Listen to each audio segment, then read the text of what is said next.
Bonjour à tous et bienvenue dans le Grand JT d'éducation. Tout de suite, le sommaire. Quel lien entretiennent les professeurs avec les chefs d'établissement? Selon une enquête, leur relation se serait détériorée. Alors comment l'expliquer? C'est notre question du jour dans un instant avec nos invités. Combien pèse la Terre? Qui était là en premier? L'œuf ou la poule? Pourquoi les poissons ont-ils des écailles? Lorsque les enfants se posent ces questions, et bien justement, le podcast Curieux de Science y répond. Son rédacteur en chef sera avec nous en plateau en seconde partie d'émission. Enfin, dans sa chronique Quoi de neuf sur les réseaux, Mickaël Dorian reviendra sur l'affaire du lycée Joliot-Curie de Nanterre qui fait l'actualité de ces derniers jours. Mickaël, qu'on retrouve tout de suite pour l'actualité en bref.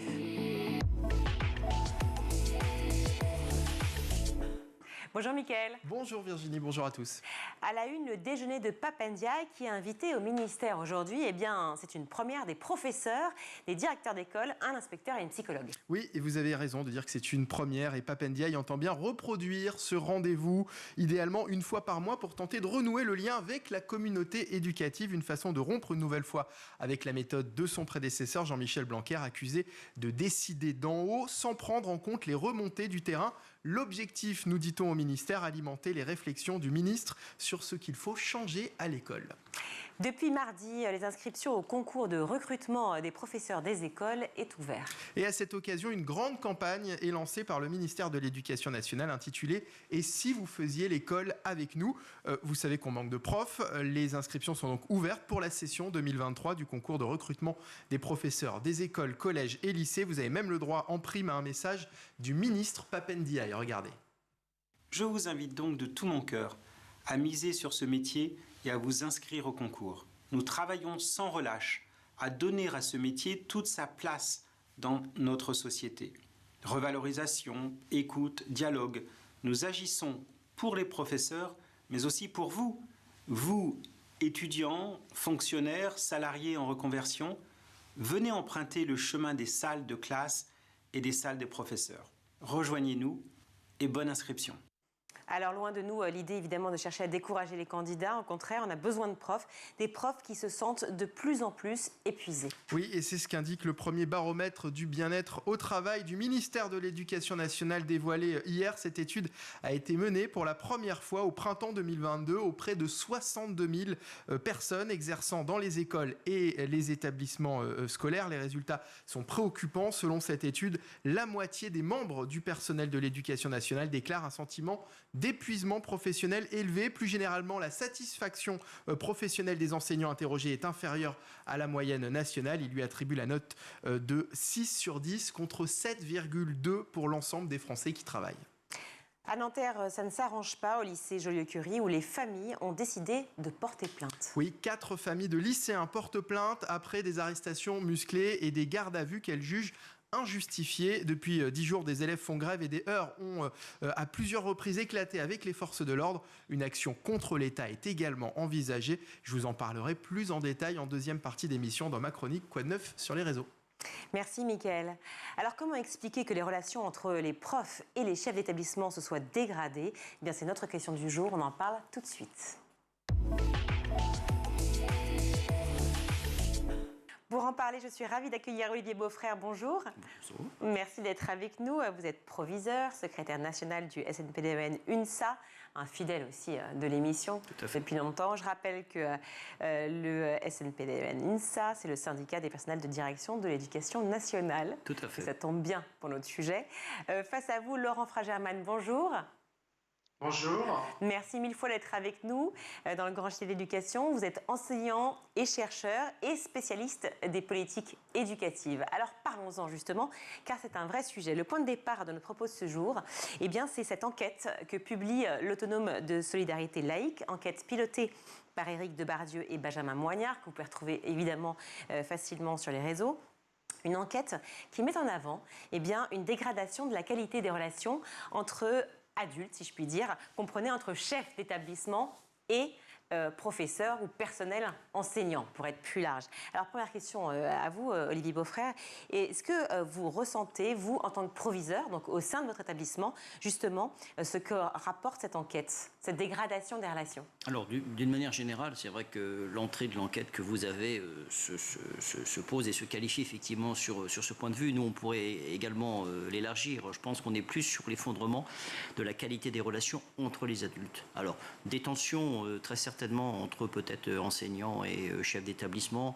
Il faut dire que depuis maintenant 3 années, on a quand même subi des crises, beaucoup de réformes. On a eu également énormément d'injonctions rapides sur les mises en place sanitaires, sur la distanciation pédagogique. Et il est vrai qu'on a eu, je pense, à certains moments, une forme de cristallisation. On pourrait aussi rebondir et dire que les chefs d'établissement sont également sous pression de par aussi leurs autorités de tutelle avec effectivement des injonctions pressantes, des injonctions descendantes. Donc effectivement, l'enquête met en avant l'effondrement de la qualité des relations entre adultes, c'est une certitude. Alors justement, on est là pour comprendre comment ça fonctionne, car c'est extrêmement flou pour tous ceux qui nous regardent, et même probablement aussi pour les enseignants eux-mêmes ou pour les parents et élèves. De votre côté, Laurent Fragerman, vous avez publié un article sur les relations hiérarchiques dans l'établissement en France à l'heure du NMP, le nouveau management public. Et quel est votre avis sur la question, sur la dégradation de ces relations? Alors, ça confirme des choses que j'ai pu voir dans une enquête que j'ai dirigée, Militance. La passation des questionnaires s'était faite en 2017 avec un échantillon du ministère. Donc, on avait déjà vu que les relations étaient entre deux eaux, en fait. Je pense qu'on est dans un processus de dégradation et c'est plutôt l'évolution qui est inquiétante. Je vous rappelle juste qu'à l'époque, 50%, 58% des enseignants évoquaient des relations positives avec leur chef d'établissement et on est à peu près dans les mêmes résultats que dans l'enquête actuelle, qui nous évoque 40% d'enseignants qui sont en conflit, donc on est dans les mêmes eaux. Et à l'époque, on disait que 15% des collègues disaient qu'ils avaient des relations amicales de confiance avec leur chef d'établissement. Donc tout ça pour nuancer, on a quand même une majorité d'enseignants qui sont quand même dans une relation correcte avec leur chef d'établissement, mais on a les autres et on a une dégradation qui est nette et c'est ce que montre, c'était le plus intéressant dans l'enquête qui vient de sortir, c'est le fait que ça s'est beaucoup aggravé en 10 ans. Je pense que c'est ça le point le plus intéressant, lié au fait qu'on est dans un processus où on réaménage les relations entre les uns et les autres. Quand je dis on, c'est les politiques, c'est à l'agenda des politiques éducatives depuis plusieurs décennies, en fait, de donner plus d'autorité et de pouvoir au chef d'établissement. Et on se rend compte que le résultat de tout ça, c'est une crispation croissante, je ne dirais pas généralisée, mais croissante dans les relations.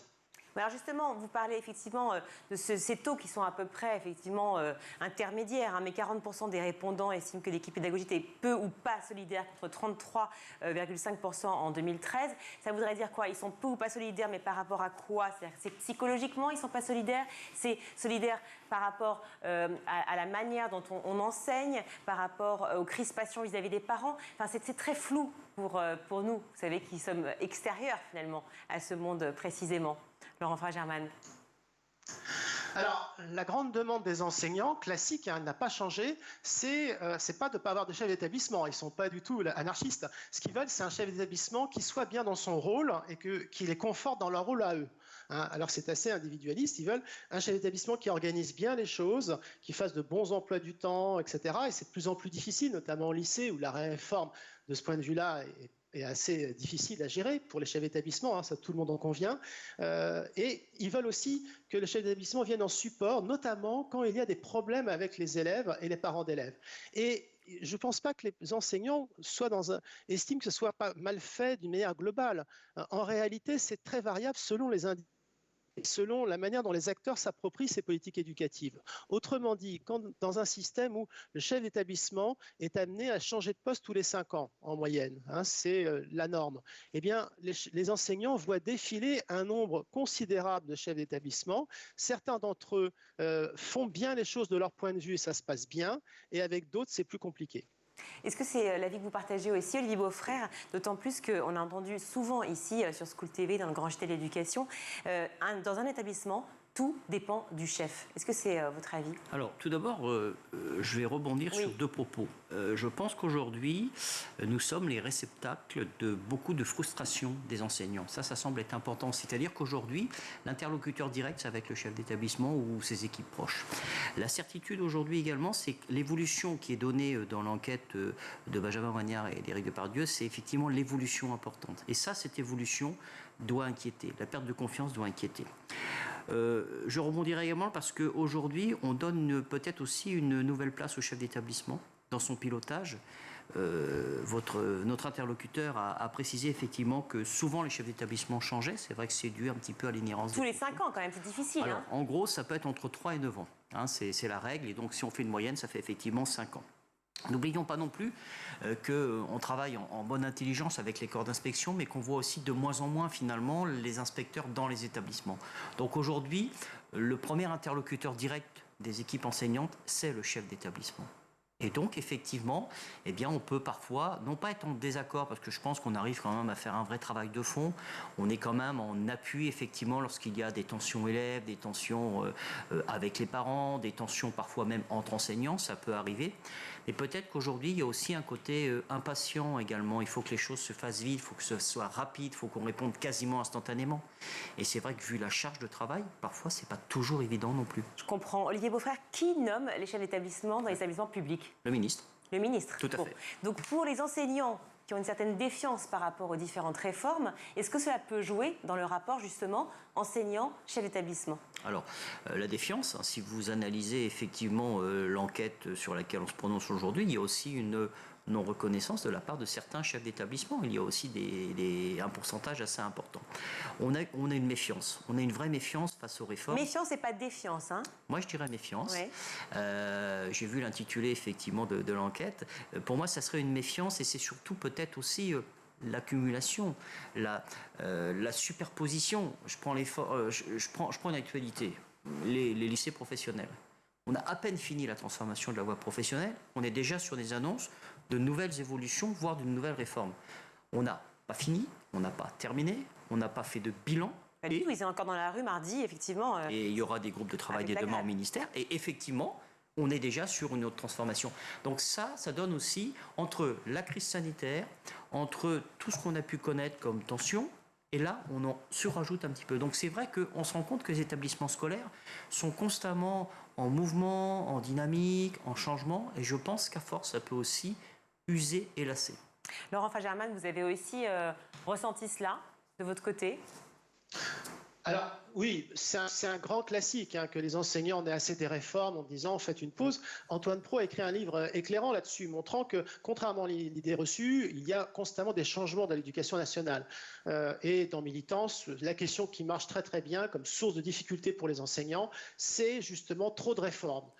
Ce qui n'est pas, de mon point de vue, très positif non plus, parce que critiquer toute réforme d'une manière indifférenciée, ça ne me paraît pas avisé dans un moment où il y a besoin d'évolution, évidemment. Les rapports avec la hiérarchie sont bien loin derrière cette question-là. C'est-à-dire que ce n'est pas non plus vu en 2017 comme une priorité des problématiques des enseignants. Ils en voient d'autres avant. Maintenant, je pense quand même que les chefs d'établissement, je ne dirais pas tous les chefs d'établissement, mais un certain nombre d'entre eux, portent une responsabilité dans l'accroissement des tensions. J'essaye de ne pas généraliser. Oui. Mais il faut quand même le signaler. Je prendrai deux exemples. Lorsqu'il y a eu la réforme du lycée, les mobilisations de 2019, il y a eu des blocages dans les établissements, notamment au sujet des E3C. C'était une épreuve qui n'a jamais existé en réalité, qui était prévue par M. Blanquer, une épreuve de type bac intermédiaire un peu bizarre. Là, on a eu des attitudes nouvelles de chefs d'établissement, un chef d'établissement qui enferme pour éviter que l'épreuve ne soit perturbée, qui ferme les portes à clé, etc. On a eu des attitudes nouvelles, je dirais plus crispées, qui n'ont pas favorisé les choses dans un moment de mobilisation. Je ne dis pas que c'est général, mais je dis que ça a existé et que quand ça existe, ça crée durablement des perturbations. Et voilà, donc je pense que c'est lié au fait que... Oui, premier exemple. Très fort, et je finirai là-dessus. chez les chefs d'établissement, il y a un très fort attachement à l'autorité, à la ligne hiérarchique. Ce que je ne critique pas, c'est leur métier, leur culture professionnelle. Et donc, ils ont envie, même s'ils ne sont pas forcément d'accord, que la réforme s'applique. Donc, je pense que ça a pu jouer et qu'il y a des chefs d'établissement aussi qui sont un peu, je dirais, déviants. C'est une minorité, mais cette minorité existe, comme il y a des enseignants qui posent problème, les deux existent, et que ces chefs d'établissement, on n'a pas la solution pour le moment. En fait, on se les refile comme une patate chaude, excusez-moi l'expression, d'un établissement à un autre. Il reste tant qu'il n'y a pas de mobilisation suffisante de l'équipe enseignante, et ça crée des perturbations. Réagir, Olivier Beaufrère, parce que je vous ai vu faire un peu la moue. Mais je voudrais juste poser une question à Laurent Germain que j'ai posée justement avant Olivier Beaufrère. Est-ce que le fait que les directeurs d'établissements, enfin chefs d'établissements publics soient donc nommés par le ministère, est-ce que cela joue dans la méfiance ou défiance que pourraient avoir les enseignants par moment vis-à-vis de leur chef ? Non, il y a une grande attente des enseignants vers leur chef d'établissement. Et là-dessus, je rejoins mon collègue, c'est-à-dire que quelquefois, il peut y avoir trop d'attentes. C'est-à-dire le chef d'établissement est pris dans des paradoxes, des injonctions contradictoires de sa base, qui lui demandent à la fois faire preuve d'autorité face aux élèves ou même face aux collègues, d'être aussi souple, d'écouter, de trancher. On lui demande beaucoup de choses et il y a peu, et ce sont des équipes restreintes. Il faut bien se rendre compte que le nombre de personnel de direction dans un établissement par rapport au nombre d'enseignants et encore plus d'élèves, c'est très peu. Donc ça fait beaucoup de choses à gérer, j'en suis bien d'accord avec le représentant syndical du SNPDUL. Alors donc certains professeurs, vous le disiez effectivement, estiment qu'ils ne sont pas respectés par leur direction, ou en tout cas ne sont pas en accord, mais il ne faut pas généraliser, vous allez me dire, Olivier Beaufrère, c'est ça ? Alors écoutez, non, je crois qu'il ne faut pas généraliser. Moi j'entends les propos qui sont énoncés, moi je pense au très grand nombre, moi je dirais 95% peut-être de chefs d'établissement qui sont à la manœuvre, sont parfois très seuls, vous l'avez dit. Très très seul. Donc ne pas généraliser, je ne vais pas rentrer dans le dilemme des EDS, c'est une période très compliquée qu'on a connue. EDS, ça veut dire c'était avant les enseignements de spécialité. Et D'accord. effectivement, moi je pense qu'il ne faut pas poser un contre-exemple comme celui qui a été donné. Il y avait un contexte local qui était extrêmement tendu, extrêmement difficile. Et je rappelle que en ce moment, c'est pas terrible non plus, m'avouerez. Non, mais quand même pas au point qu'on avait connu dans ces moments-là. Il faut rappeler que nous sommes garants de la sécurité des biens et des personnes. Et qu'à certains moments, on peut être amené à vraiment garantir, être présent. Et c'est vrai que nos attitudes peuvent sembler peut-être un petit peu dirigistes, mais dans ces cas-là, on est là-dessus. Moi, je dirais également qu'on ne repousse pas du tout les réformes. Nous, ce qu'on prône vraiment, c'est une pause, une appropriation. On se dit, on fait un bilan, on garde les éléments positifs, on a certainement des choses à modifier, à adapter. On n'est pas du tout pour dire on repousse, on s'oppose, on est contre. Par contre, je l'ai dit tout à l'heure, on est vraiment... Ni on pousse. Il y a certaines bonnes choses. Si on part sur la voie professionnelle, il y a des éléments sur lesquels on fait consensus avec les équipes enseignantes, avec les directeurs des délégués de formation. Oui, tout à fait. Donc voilà, il faut prendre un peu ce temps et il faut aussi se rendre compte que le quotidien des chefs d'établissement est quand même particulièrement difficile. Le métier d'enseignant est devenu extrêmement difficile. Il y a de plus en plus de demandes, de charges. On est sur les besoins éducatifs particuliers des élèves. On est effectivement sur une charge encore plus grande. On sollicite, il y a un très grand volume d'heures supplémentaires à faire passer au niveau des répartitions horaires. Donc effectivement, il faut se rendre compte que c'est pas toujours évident des deux côtés, mais je ne pense pas qu'il faut qu'on pose enseignants, chefs d'établissement en opposition. Enfin, je veux dire, au quotidien, on est tous à la manœuvre. Pendant le mandat d'Emmanuel Macron, les détracteurs du gouvernement, évidemment, ont beaucoup critiqué le côté start-up qui, selon eux, a été voulu par le président, en fait, notamment au sein de l'éducation, lequel l'école. Est-ce que pour vous, eh bien, on pourrait dire, Laurent Germain, que l'école est devenue une entreprise, en quelque sorte ? Alors, effectivement, il y a un aspect de processus que j'évoquais tout à l'heure, c'est-à-dire qu'avant, dans les années 60 jusqu'aux années 90, le modèle dominant pour le chef d'établissement est un modèle bureaucratique avec essentiellement un ancien enseignant qui devient un proviseur ou principal de collège et qui administre, qui suit des règles très fortes, des règles nationales et qui sinon arbitre dans son équipe enseignante. On est en train de changer ce système-là et notamment aussi parce que le recrutement des chefs d'établissement a changé.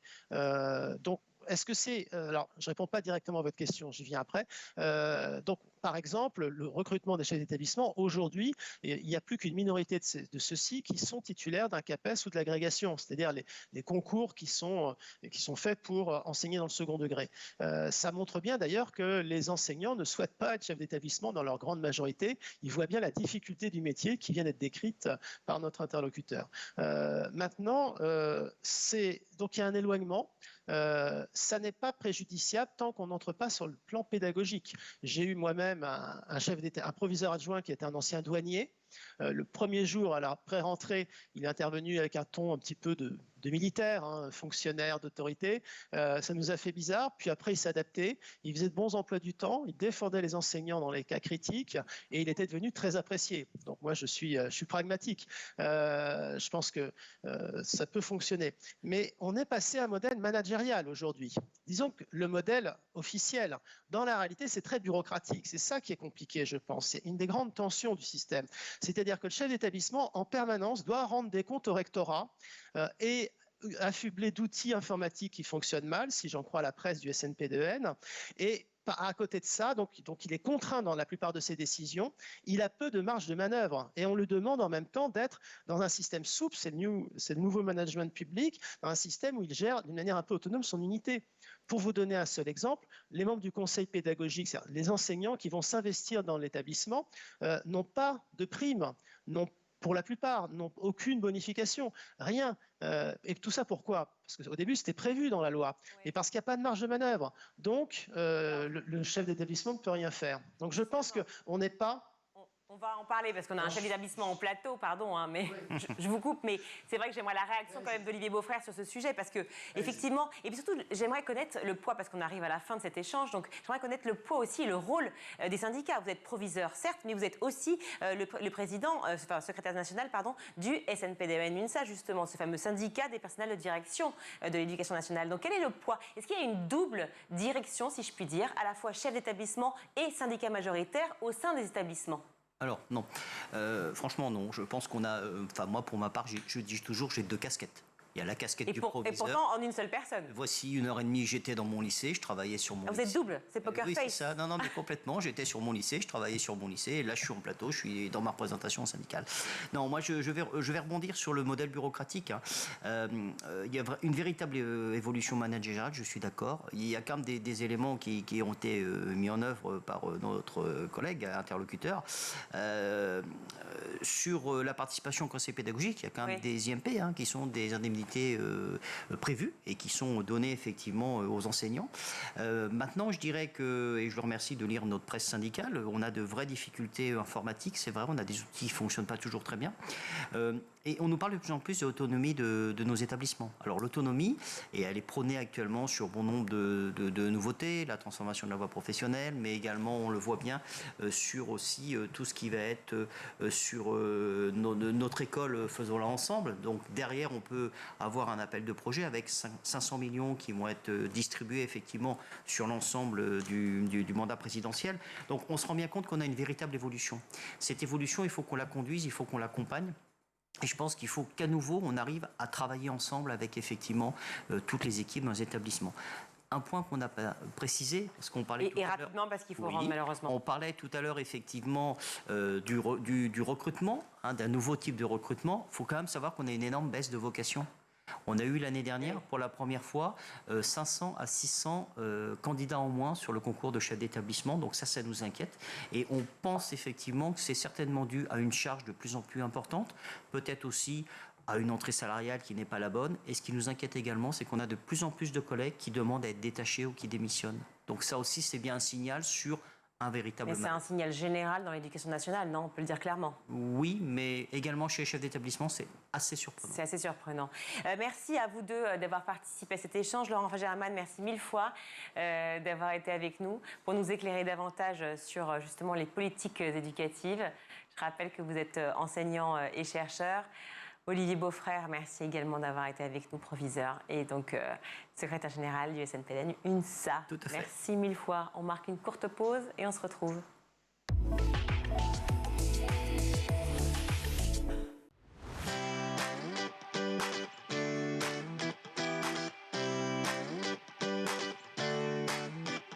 Chaque jour dans La Quotidienne, je reçois un invité pour parler d'éducation sans langue de bois. La Quotidienne, c'est l'émission qui partage avec vous des clés de compréhension et des pistes d'action. Tout cela avec une formidable équipe de chroniqueuses qui vous parlent nutrition, pédagogie, littérature jeunesse. L'école, c'est la vie et c'est aussi l'avenir de vos enfants. Initiative locale, orientation, école à l'étranger. Je vous donne rendez-vous tous les jours dans le MAG sur School TV pour aborder une thématique forte de l'éducation en plateau, des profs, des parents, des élèves et des élus. Vous avez la parole tous les jours dans le MAG sur School TV. Le numérique ouvre le monde des possibles. On se retrouve tous les jours dans l'école du futur pour s'inspirer, pour décrypter la tech, le numérique, l'histoire, l'art ou encore les sciences, toutes ces matières qui nous permettent de mieux comprendre le monde de demain. Tous les jours, je vous retrouve dans le grand JT d'éducation pour débriefer ensemble l'actualité de la journée et se questionner sur l'avenir de nos enfants à l'école. En compagnie de chroniqueurs et d'invités, nous tenterons de répondre à une question d'actualité qui concerne l'éducation. Nous vous donnons chaque jour la parole dans le grand JT d'éducation. Toutes les semaines, on se retrouve dans Souvenirs d'écolier. Je vous propose un tête-à-tête avec une personnalité. Elle viendra se confier sur son enfance, elle nous racontera des anecdotes de sa scolarité et puis elle nous livrera sa vision de l'école d'hier et d'aujourd'hui.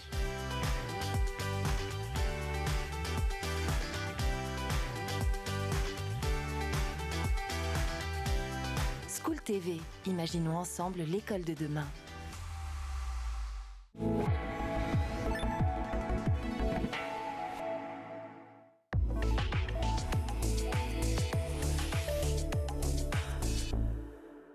De retour sur le plateau du Grand JT d'éducation, voici un autre fidèle, Bertrand Fichou.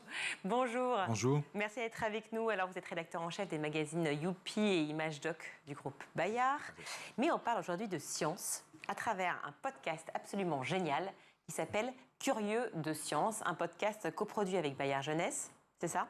Et le Muséum national d'histoire naturelle. Et c'est pour les enfants de 7 à 12 ans. Qu'est-ce qu'on y trouve alors dans ce podcast, je vais y arriver. En fait, l'idée, c'était que des enfants aillent poser leurs questions directement à des scientifiques. Et le sujet, c'est à la fois les différents thèmes qu'on aborde avec leurs questions, mais c'est aussi la démarche scientifique, en fait. C'est-à-dire qu'à cette occasion-là, les scientifiques racontent comment ils travaillent, comment ils font des hypothèses, comment ils les valident, comment ils les réfutent. Et donc, on est sur une mise en valeur du travail des chercheurs, en fait. Oui, alors absolument génial, effectivement. Mais surtout, ce que je trouve génial, ce sont les questions qui sont posées, des questions que je me pose aussi. C'est-à-dire qu'en fait, qui de l'œuf ou de la poule ? Effectivement. Par exemple, qui est apparu le premier l'œuf à la poule ? Pourquoi les poissons ont-ils des écailles ? Mais c'est vrai qu'en fait, ce sont des questions qu'on se poserait, pourquoi pas tous les jours ? Et la réponse, elle est à la fois effectivement scientifique, intelligente évidemment, mais en même temps, elle est à la portée des 7-12 ans.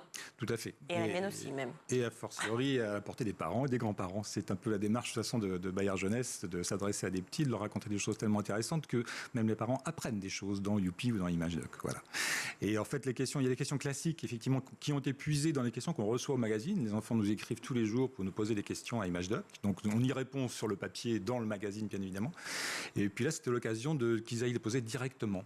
Et il y a des questions classiques comme, voilà, l'œuf, la poule, pourquoi les girafes ont un cou très long. Et puis il y a des questions un peu plus à côté, du genre combien pèse la Terre ou à quoi servent les arbres, qui ne sont pas des questions qui se posent comme ça normalement à un scientifique. Et du coup, ça déstabilise un peu et ça donne des choses très spontanées, très vivantes et très enthousiastes en fait. Et les scientifiques adorent être un petit peu secoués comme ça. Combien d'épisodes ? Là, pour l'instant, on a fait 10 épisodes. Et alors, sur 10 épisodes, comment vous choisissez les thèmes, justement, les fameuses questions ? On a essayé de varier les plaisirs, en fait. On est sur les sciences du vivant de façon générale, de toute façon. C'est un des grands sujets de travail d'ImageDoc. Et c'est pour ça qu'on s'est tourné vers le MNHN très naturellement, puisque c'est quand même leur domaine. Et donc, on est venu avec nos questions. Ils ont trouvé les bons spécialistes pour répondre à chacune de ces questions. Et ensuite, notre journaliste est parti en école chercher des vrais enfants dans une vraie classe de CM2. Il y a eu tout un travail préparatoire, bien évidemment, qui n'était pas de leur apporter des connaissances sur ces sujets, mais de faire travailler la machine à questions, leur propre machine à questions, parce que chaque question en fait en génère de nouvelles. Et donc quand ils sont arrivés après au MNHN, parce que c'est au MNHN qu'on a fait les enregistrements, dans une salle de l'école de chimie. Le muséum d'histoire naturelle. Le muséum, d'histoire naturelle, avec une grande salle avec un plancher qui craque et des placards en verre avec des bocaux dedans. On a monté un vrai studio de radio à cet endroit-là. Et donc, les enfants ont pu relancer nos scientifiques sur des questions qui étaient attendues et d'autres moins. Voilà. L'épisode dure combien de temps à peu près? Ça dure 6-7 minutes. D'accord, vous n'allez pas nous raconter en 7 minutes, mais la question par exemple, je ne sais pas, une question basique de qui de l'œuf ou de la poule ou combien pèse la Terre, qu'est-ce que vous leur racontez? Alors d'abord, c'est pas moi, c'est le scientifique qui a travaillé sur le sujet et qui peut se poser la question, combien pèse la Terre? En fait, c'est un peu bizarre puisque tout ce qu'on pèse, c'est par rapport à la Terre. Donc, est-ce qu'on peut peser la Terre par rapport à elle-même? Et on commence là-dessus en se disant, mais alors, cette question-là, les enfants de CM2 la comprennent déjà? Enfin, cette réponse-là, plutôt? C'est une question qu'on a reçue d'enfants. Ouais. Et les scientifiques que le Muséum d'histoire naturelle a mis à notre disposition pour ces enregistrements sont tout à fait pédagogues. Ce sont des gens qui ont tous de l'expérience dans la communication avec les enfants. Et donc, ils savent se mettre à niveau. Et ils ont fait un travail remarquable de pédagogie, de transmission. Et tout ça avec le sourire. C'était vraiment très enthousiaste. C'est une question par épisode? Une question par épisode. C'est pourquoi les hommes préhistoriques dessinaient-ils des animaux dans les grottes? Ça peut être une question très basique comme ça. Mais pourquoi les algues poussent dans l'eau?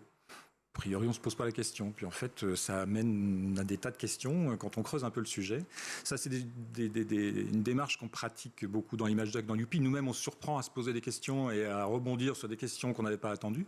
Et là, ça se fait en direct, en 6 minutes, avec un scientifique qui est dans le dur et qui sait se mettre à niveau des enfants de CM2. Et qui répond spontanément. Et qui répond spontanément, tout à fait. Alors, les rencontres, ça a été animé par notre journaliste, qui faisait le médiateur, disons, mais qui n'avait pas eu beaucoup de mal à faire ça. Les enfants étaient tellement partants sur le sujet. Leur institutrice aussi, d'ailleurs, était très, très partante. Enfin, il y a eu vraiment un travail d'enthousiasme collectif qui était très sympa entre l'enseignante, les enfants, notre équipe, bien sûr, et les scientifiques du muséum. En fait, à vous entendre, j'aimerais que ce soit dans toutes les matières possibles, en fait, pour les enfants, parce que finalement, c'est la meilleure façon ou le meilleur moyen de pouvoir s'intéresser aux choses qui nous entourent. C'est une réflexion qu'on s'est faite et qu'on se fait et on envisage des choses. Ah, très bien. Est-ce qu'on peut avoir un avant-première? Non, c'est un petit peu tôt. Je peux pas le dire pour l'instant. C'est vraiment devant l'engouement qu'on a rencontré avec ce programme, on s'est dit qu'il allait peut-être falloir élargir les sujets. C'est ça, parce qu'en fait, ce n'est pas forcément qu'à des petits curieux vraiment de science que vous vous adressez. C'est finalement en fait à tous les enfants. On se rend compte qu'ils se posent des questions qu'on se pose vraiment tous les jours, ou en tout cas qu'on s'est posé enfant. Tout ça, ces questions-là sont des questions qui nous touchent et on s'aperçoit dans des magazines comme Youpi ImageDoc, on s'aperçoit en fait qu'en faisant des enquêtes auprès des lecteurs ou des parents des lecteurs pour Youpi parce qu'ils sont trop petits pour répondre eux-mêmes, on s'aperçoit que ce sont des magazines non pas pour des enfants de 8 ans, de 10 ans, mais ce sont des magazines familiaux. Parce que toutes ces questions, tous ces sujets en fait nous intéressent aussi. Et amènent les discussions à la maison. Bien sûr, à la maison et entre la maison et l'école aussi. Parce que les magazines circulent à l'école, donc les enseignants s'en servent aussi pour faire des expériences, ou pour traiter des sujets, ou faire des exposés, etc. Et donc il y a des discussions à la grille de l'école. Enfin, on a plein de témoignages très très sympas. On est des médiateurs. Le magazine est au centre d'une relation entre les enfants, les parents, les enseignants, les grands-parents, bien sûr. Et alors pourquoi le format podcast, justement ? Écoutez, les podcasts, on en fait déjà à Bayard, on a plusieurs programmes. ImageDoc, on en a un autre qui s'appelle Qui a inventé. Oui, on va en parler justement. Sur la curiosité et la démarche de l'invention, là, pour le coup. Et on trouve que c'est un format intéressant. Au CAPI fait des choses avec les adolescents sur le vivre ensemble, la vie scolaire, ou sur les questions religieuses aussi. Enfin, on a plein d'approches. Ce qui est intéressant, c'est de leur donner la parole, de les mettre en situation d'échanger eux-mêmes. Donc on enregistre aussi des discussions entre eux. C'est intéressant, eux ça les amuse de se voir, il y a un petit effet miroir. Et puis en fait c'est intéressant aussi pour les parents d'entendre ces paroles. Et se voit, c'est pas que des podcasts radio, c'est filmé. Non. C'est spécialement des podcasts radio quand même. Oui, d'accord. C'est disponible sur toutes les plateformes de podcasts. Du coup, une alternative justement aux écrans. Ça leur permet à la fois sentir effectivement en live, en direct, dans un échange, mais en même temps sans... peut-être les mauvais côtés, il peut y en avoir des écrans. Tout à fait. D'accord. Et l'ambition, justement, ensuite, alors elle est donc multiple. Vous ne voulez pas défleurer la suite, mais forcément, là, on parle de science. Oui. Ce qui est intéressant aussi, c'est qu'en ce moment de grand complotisme ambiant, pour les scientifiques, c'est intéressant aussi de raconter comment ils travaillent, que les conclusions auxquelles ils arrivent ne tombent pas du ciel, c'est pas de la croyance, c'est du travail, c'est de l'hypothèse, c'est de la recherche, c'est de l'expérimentation. Et c'est intéressant, ces temps de complotisme ambiant, de dire aux enfants, la science, c'est quand même du sérieux, ça s'appuie sur la réalité, on n'est pas dans le fantasme. Mais alors, quand on parle de complotisme, forcément, il y a des questions sur le Covid, sur ce virus qui a paralysé la planète entière, non? Étonnamment, non. Ah oui? Non, très peu, très peu. Très Vous peu. n'êtes pas étonné? On a toujours, nous, sur ImageDoc, il y a toujours des questions étonnantes sur Napoléon qui reviennent, mais tous les 3 jours, on a des questions sur Napoléon. Il y a des espèces comme ça de marronniers qui tournent.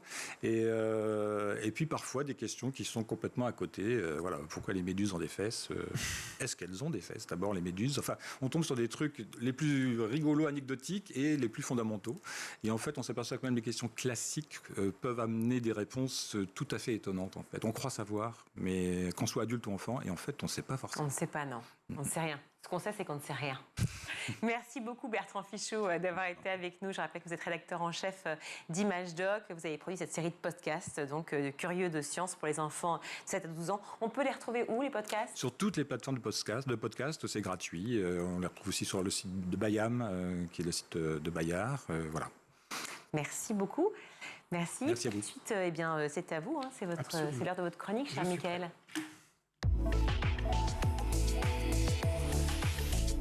Mickaël, voilà plus d'une semaine que le lycée Joliot-Curie de Nanterre est le théâtre de violents affrontements entre élèves et forces de l'ordre. On va essayer de comprendre pourquoi ensemble. Ouais. 10 jours que des groupes d'élèves bloquent les grilles de ce lycée, se mobilisent devant leur lycée, mais aussi et surtout sur les réseaux sociaux, car c'est bien sur les réseaux sociaux que tout se joue, et c'est pour cette raison que j'ai choisi de vous en parler dans cette chronique. Les réseaux sont en effet devenus très vite le vecteur de communication de ce blocus, une façon de montrer au plus grand nombre ce qui se passe actuellement à Joliot-Curie, ou tout au moins ce qu'ils ont envie de montrer, et une façon aussi de faire entendre leurs revendications. Car il faut dire que depuis le début, elles ne sont pas très claires et difficiles pour le moment de savoir vraiment quel a été l'élément déclencheur de ce blocus. Alors on a parlé beaucoup au départ de la suppression de l'aide aux devoirs dans l'établissement, c'est oui, ça? C'est en effet l'argument mis en avant dans les premiers communiqués du Conseil de la vie lycéenne de l'établissement. Le retour donc de l'aide aux devoirs, un dispositif qui a dû être retiré depuis la rentrée en raison d'un manque de moyens. Mais lundi dernier, la direction a annoncé que ces heures d'aide aux devoirs allaient finalement reprendre après les vacances de la Toussaint sur décision du rectorat. Une bonne nouvelle pour Ilyes et Nadir, interrogés par France Info. Écoutez. J'ai le bac cette année, ça veut dire que c'est important qu'ils nous mettent ça en disposition. Par exemple, si on n'a pas compris une notion dans le cours qu'on n'a pas pu voir, comme ça on peut nous expliquer. Et sans ça, je pense, la moitié de mes notes seraient catastrophiques. Et pourtant, le blocus, Virginie, n'est toujours pas levé. Alors, quelles sont les autres revendications ? Il y a notamment une question de suspension puis de mutation à la rentrée d'un professeur de mathématiques, Kai Terada, co-secrétaire du syndicat Sud Éducation 92. On lui reproche d'être en dehors des instances de dialogue social de l'établissement ou de l'exercice normal d'une activité syndicale. Autre point de tension, plusieurs décisions concernant l'autorisation ou non du port de certains vêtements au sein de l'établissement et en particulier les abayas, un vêtement féminin porté au-dessus des autres traditionnellement dans les pays de culture musulmane. Cet argument, vous imaginez bien, il a été particulièrement repris et instrumentalisé par des personnalités politiques, d'abord de droite et d'extrême droite, comme Éric Zemmour, qui a tweeté il y a quelques jours ce message. Les lycéens perturbateurs exigent la levée de l'interdiction de port de tenues amples type abaya assimilées à des vêtements religieux, et cela dégénère en affrontement avec la police. Ou encore Gilbert Collard, qui a tweeté, et également à Nanterre, les milices islamo-gauchistes attaquent une nouvelle fois le lycée Joliot-Curie car les élèves n'ont pas le droit de porter de vêtements islamiques dans l'enceinte de l'établissement. Même un aveugle verrait la guerre civile qui vient. Et puis aussi des personnalités de gauche qui ont également réagi, de gauche et d'extrême gauche, comme Louis Boyard. Alors que 14 lycéens ont été placés en garde à vue après avoir été matraqués et gazés au lacrymo, il a été inventé que leur blocus aurait été contre la laïcité. Sauf que depuis cette revendication, Virginie, cette revendication a été confirmée par plusieurs élèves, comme cet élève de première qui a été interrogé par nos confrères de France Info. Écoutez. L'année dernière, on avait le droit de s'habiller en robe longue, en ensemble large et tout, enfin des kimonos et tout. Et cette année, du coup, on n'a plus le droit. À la rentrée, par exemple, ils ont bloqué l'entrée à plusieurs filles parce qu'elles étaient habillées en robe, parce qu'elles étaient longues. Du coup, elles étaient considérées comme islamiques. En fait, le problème aujourd'hui, c'est la manière dont les choses tournent, en fait. Oui, absolument. Oui, des affrontements d'une extrême violence, Virginie, comme le montrent ces images filmées depuis l'intérieur du lycée.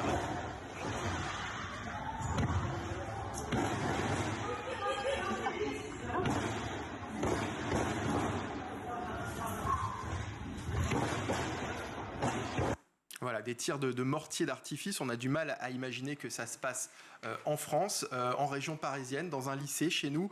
Oui, encore ce tweet de policiers aussi qui est terrible. Plein soutien à nos collègues engagés, la République ne doit rien lâcher. Alors depuis, il y a eu des interpellations et des gardes à vue dénoncées notamment par la gauche, comme Sandrine Rousseau qui a tweeté « Soutien aux lycéens de Nanterre en garde à vue alors que mineurs pour un blocage de lycée ». Elle a enchaîné avec une petite pique lancée à la Première ministre. « M'est avis que dans cette rentrée sociale, va falloir s'habituer à quelques blocages ». Elisabeth Borne, vous l'avez compris, de nombreuses reprises politiques de cette affaire. On termine avec ces images d'un rassemblement devant le commissariat de Nanterre de parents qui demandent la libération des lycéens placés en garde à vue, la libération de leurs enfants. Garde à vue qui ont duré pour certains 36 heures et je vous en parlais dans l'actu en début d'émission. Suite à ces arrestations, 4 familles de lycéens viennent de porter plainte pour violences aggravées. Ils comptent également monter un dossier contre l'État. Merci Mickaël. C'est l'heure de retrouver Malika Ménard dans Souvenirs d'écoliers. Son invité au jeu de la semaine est Aria Crescendo. Et, donc après la Star Academy, donc quand tu as 22 ans, le groupe de filles avec lesquelles tu danses, tu chantes? Oui, je chante et je danse. Ça s'appelait Paradiso Girls. Et donc, j'étais repérée, pareil, au Crazy. Tu vois, le Crazy, ça a été magique parce qu'on faisait à Cannes, tous les festivals de Cannes avec Chopard. Tu sais, les bijoux. Et on faisait les défilés. Et du coup, je me suis fait repérer, figure-toi, par Bono de YouTube. Parce qu'on a fait donc sur scène un show machin avec les bijoux. Et à la fin, on restait, madame ou pas? Et du coup, donc on est resté à la fête après, nanana. Et Bono, il me dit, tu sais, je t'ai vu sur scène, tu me rappelles Madonna quand t'étais jeune. Bon, j'avais une coupe très courte, des cheveux très courts, j'étais très garçon manqué, très stylée à l'époque. Hein. Et toujours. Ouais, voilà, maintenant, je suis maman de 2 enfants. Ça n'empêche pas. Non, mais c'est vrai qu'à l'époque, j'étais super stylée. Et puis il m'a dit, écoute, le mec qui a fondé les Pussycat Dolls cherche d'autres filles pour faire un groupe à l'européenne un peu similaire. Donc, est-ce que ça te dirait de passer l'audition et tout, de le rencontrer? Et en gros, ça a commencé comme ça. On est parti à Londres, on a fait des auditions. Et puis ça dure combien de temps? Ça a duré à peu près 7-8 ans. Ouais. Je suis par cycle de 7-8. Tu vois, c'est à chaque fois que je change de vie. C'est quand même des longs cycles. Ouais, c'est super. C'est des belles plusieurs vies en une vie. Et du coup, je suis partie à LA direct, alors que je t'avoue qu'après la Star, j'avais plein de propositions ici pour faire une minute santé beauté sur TF1, après le journal. Tu aurais pu faire une carrière télévisuelle. Télévisuelle en France, mais j'ai choisi entre ça et will.i.am, parce que c'était quand même will.i.am, Pharrell Williams, CeeLo Green, des producteurs de folie. Et malheureusement, on n'a pas été connus en France, donc c'est très connu. Hein. On a eu des millions et des millions de vues. Et ça s'arrête? Ça s'arrête au bout de 7 ans, parce que tu sais, la musique, c'est un peu parti en cacahuète. Hein. Et là, tout s'écroule? Tout s'écroule pas, parce que moi, je rebondis toujours. Hein, tu vois bien, j'ai plusieurs vies en une seule vie. Donc, du coup, ce qui s'est passé, c'est que quand le groupe s'est arrêté, j'ai cherché à faire une carrière solo. Et le problème, c'est que comme la musique, c'était un petit peu dans la descente, j'étais signée, aux US du moins, et j'ai été signée chez Warner en France. D'accord. Et donc, je suis rentrée en France il y a à peu près 7-8 ans. Ouais. Et du coup, j'étais en tournée avec Shaim. J'ai fait la première partie de Shaim. Et en même temps, j'ai repris mon business yoga, donc j'ai écrit un deuxième livre de yoga. En même temps, parce que ça a toujours été un deuxième métier, c'est un peu le fil conducteur de ma vie, le yoga. Et parce que tu sais, dans le milieu artistique, c'est toujours pareil. C'est un jour on t'aime, t'es partout à la télé, t'es à la radio, on te kiffe, t'as compris qu'il fallait un autre équilibre. Voilà, donc c'est ou le yoga, ou sinon j'aurais été alcoolique, dépressif, en rehab. Quand tu vois Britney et tout ça, on a compris aux US. Moi, j'ai vécu quasiment 10 ans aux US et c'est ça Hollywood. Hein. C'est ou t'es en rehab ou tu fais du yoga. Il n'y a pas de juste milieu. C'est très extrême. Donc là, tu deviens la référence un peu mondiale du yoga, même parce qu'à Hollywood, tu vas coacher des stars. Ouais. Jared Leto, Ashton Kutcher. Voilà, j'ai eu de la chance. Voilà. Et puis des stars françaises aussi, hein, Matt Pokora, Shine. Quand il était à Los Angeles? Non, avant qu'il parte, en fait, Matt, ça a été un de mes super élèves de Paris. Et on ne le sait pas, ça, que Matt, il fait du yoga. Mais pourtant, il y a une vidéo sur mon Insta, je vous la partagerai. Pourtant, j'ai fait un truc avec lui aussi sur une émission sur la Suisse qu'il faisait, où il a dit, voilà, je suis là avec ma prof de yoga, donc on va bien. Mais après, c'est vrai qu'il n'a pas trop continué. Mais il en aurait besoin, hein, parce qu'à l'époque, déjà, il faisait du foot, donc quand on n'est pas souple, il faut faire du yoga pour s'assouplir. La souplesse, c'est la jeunesse éternelle. Si tu arrives à 50 ans, tu peux pas faire ton lacet, tu peux avoir tout l'argent du monde, tu peux être toute la célébrité du monde. Si t'es pas bien dans ton corps et que tu as des douleurs partout, je veux te dire, c'est pas bon.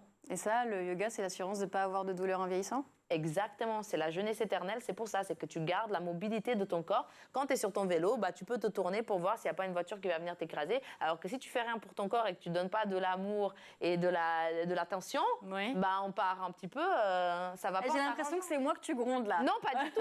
Je te parle à toi, mais aux téléspectateurs aussi, parce que c'est hyper important. Tu sais, les gens, ils sont là, j'ai pas le temps, j'ai ci, machin. Mais il faut trouver le temps. Toi, c'est la personne la plus principale. Tu vois, si t'es pas bien dans ton véhicule, peu importe ce que tu as acquis autour de toi, tu vois, tu vas jamais être bien. C'est la fin de ce numéro. On se retrouve demain, toujours en compagnie d'Aria Crescendo pour la suite de Souvenirs d'écoliers. À demain. Merci Malika, c'est le meilleur de School TV avec le Zap. Je pense qu'il suffit de regarder dans votre propre vie où les moments clés, les mariages, les enterrements, on a tous eu une expérience incroyablement émotionnelle, que ça soit de la consolation avec la musique. Et ce qui est étrange aujourd'hui, c'est que tout cela est en effet étayé par les études scientifiques qui nous montrent ce qui se passe dans le cerveau. Voilà, parce que vous allez au-delà, des bons souvenirs associés à un mariage ou des souvenirs tristes associés à un enterrement. Vous dites que c'est un besoin. Absolument. Je pense que de plus en de l'humain et du cerveau. Oui, absolument. En fait, aujourd'hui, on est sur une piste extrêmement intéressante sur le développement langagier à travers la musique. On ne peut pas dissocier rythme et mélodie parce que les choses sont communes entre langage et musique. Et il se trouve que nous savons aujourd'hui que les enfants avec des difficultés de langage, notamment la dyslexie, ont besoin d'une thérapie rythmique. Et ça vous parle, ce sujet? Absolument. Je pense qu'en fait, il y a... Vous l'évoquez, vous, en fin de livre, si mes souvenirs sont bons, non? Sur la dyslexie. Je ne sais pas où ça se trouve, mais en fait, c'est quelque chose qui m'a beaucoup marqué quand j'ai fait la recherche pour le livre. C'est que je me suis dit quelque chose d'aussi fondamental. C'est notre capacité de bouger ensemble, de taper en rythme ensemble. Quand ce n'est pas en place, le nombre de défis que l'enfant peut être confronté, c'est un dénominateur commun avec la dyslexie, les troubles de l'attention et même l'autisme. La musique active, dites-vous, les mêmes réseaux de neurones que le plaisir ou la récompense. Absolument. C'est pour ça que ça rend heureux. Ça rend heureux et ces scientifiques sont allés même plus loin. Ils ont dit qu'il y a un côté presque addiction de la musique. Diane est auteur, illustrateur, éditeur même, vous nous expliquerez tout ça, mais vous, votre première passion, c'est l'écriture? L'écriture, oui. Et ma passion pour l'écriture est née à la fin des années 90 à Brazzaville. Je suis né au Congo-Brazzaville, j'y ai grandi. Et c'est au cours de l'année 98 qu'est née cette passion-là. Vous avez dû fuir la guerre au Congo-Brazzaville, justement, et vous êtes, on peut le dire, réfugié, en quelque sorte, quand vous êtes arrivé en France, dans l'écriture? Oui, l'écriture a été pour moi un refuge parce que pendant la guerre, on a dû être amené à abandonner la maison et j'écrivais tous les soirs. Tous les soirs, je consignais mes journées dans un journal et c'est comme ça que c'est devenu un rituel pour moi et très vite, c'est devenu plus qu'un rituel puisqu'en arrivant en France, je me suis mis à écrire parce que c'était pour moi un échappatoire suite au choc culturel auquel j'étais confronté. Et le dessin, ça vient comment? Parce que j'ai entendu beaucoup de témoignages, en gros, avec des illustrateurs, des dessinateurs qui disaient qu'en gros, ils s'ennuyaient en cours. C'était votre cas ou pas? Ah, vous ne m'avez pas vu venir, hein? Alors oui, je m'ennuyais en cours, mais j'en suis venu à l'illustration vers 2013-2014 parce que j'avais du mal à faire éditer mes livres. Donc, je sollicitais un grand nombre d'éditeurs et tous refusaient. Et donc, j'ai voulu passer par un illustrateur pro, mais les tarifs étaient très onéreux. On me demandait 700 € par livre. Wow. J'étais étudiant, 700 €, c'était un budget pour vivre pendant 2 mois. Donc je me suis dit, tu vas apprendre à dessiner. Donc tous les soirs, inlassablement, je répétais les mêmes dessins encore et encore. Et pendant 2 ans et demi, on apprend à dessiner comment? En s'entraînant, tout simplement. Moi, j'ai appris sur le tas, en dessinant un bonhomme, et après... À l'époque, vous n'étiez pas sur YouTube à regarder des tutos, là? Ah non, pas du tout. Je tapais, par exemple, sur Google, bonhomme qui court, et je répétais le même dessin. Encore et encore, tous les soirs. Oui, Diane, vous disiez que vous avez commencé par écrire tous les jours. Est-ce que vous écriviez votre journée? C'était plutôt au départ sur format un journal intime ou c'était déjà des petites histoires que vous racontiez? Alors au début, en 1998, c'était un journal intime. Je racontais mes journées en tant qu'enfant confronté à la guerre. Par exemple, le chemin qu'on avait parcouru, les affrontements, mes sentiments aussi, parce que à ce moment-là, c'était la peur, c'était beaucoup d'appréhension. On ne savait pas si on allait survivre le lendemain. Et puis, par la suite, c'est devenu de la fiction. Alors, au début, c'était très personnel. Le fait de pouvoir... en fait, c'est la différence entre utiliser Google Maps, c'est super Google Maps pour s'orienter, mais à la fois aller faire des randonnées et parfois ne pas l'utiliser pour pouvoir savoir se débrouiller sans Google Maps et développer son sens de l'orientation. J'ai envie de dire que parfois, on est limite dans le même dilemme.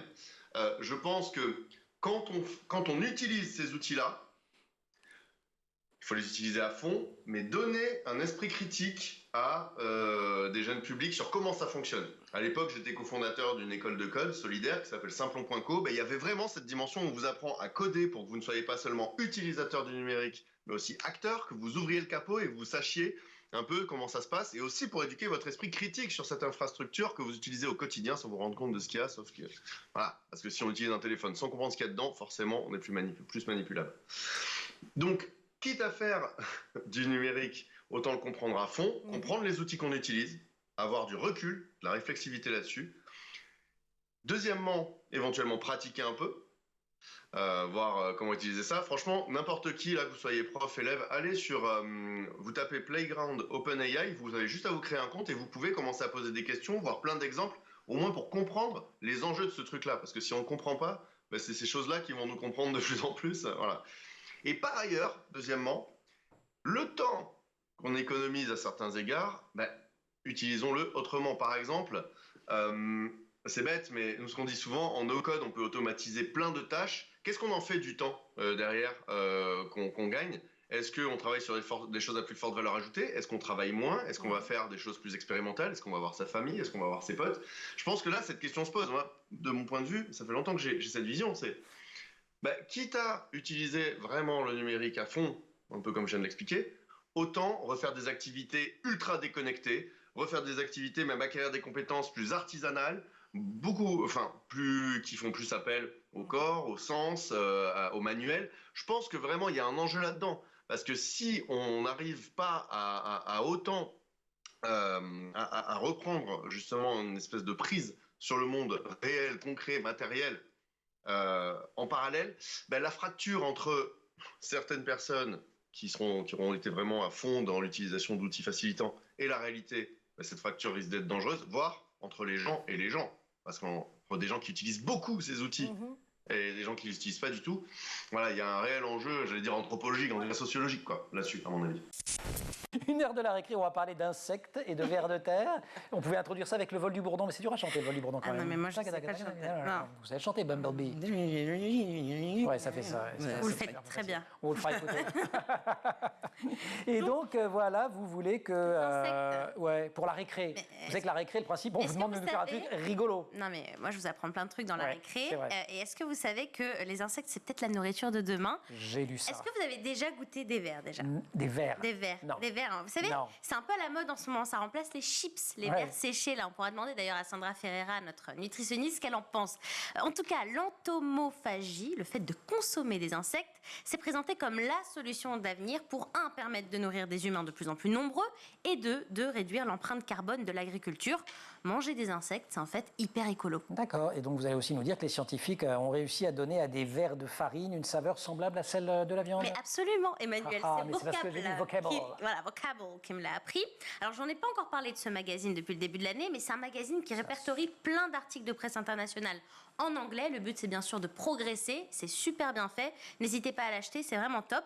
Et si vous lisez cet article, vous serez super calé en insectes, je peux vous l'assurer. Donc, ces scientifiques, ils ont fait cuire des vers de farine avec du sucre. Et apparemment, les vers cuits à la vapeur dégagent une saveur de maïs sucré. Et ce rôti ou frit rappelle le goût de la crevette. Formidable quand même. Alors les chercheurs, non, vous n'avez pas l'air très conquis. Je vous écoute, vous avez toute mon attention, Emma.